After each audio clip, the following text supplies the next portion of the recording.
Dünyanın en yaxşı anası. Seni çok sevirik, seni çok sevirik, seni çok sevirik.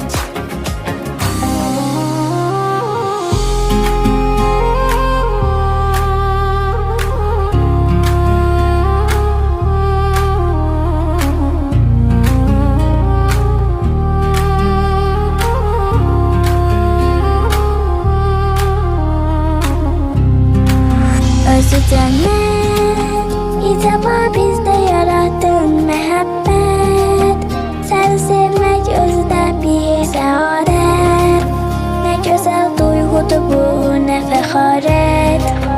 Böyük bir gün Olarıq sənin kimi biz də səxavətli.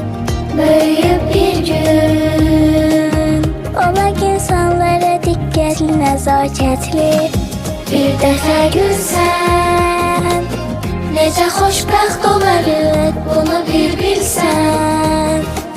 Bir dəfə gülsən sənə bu körpələrin həsrətin görsən.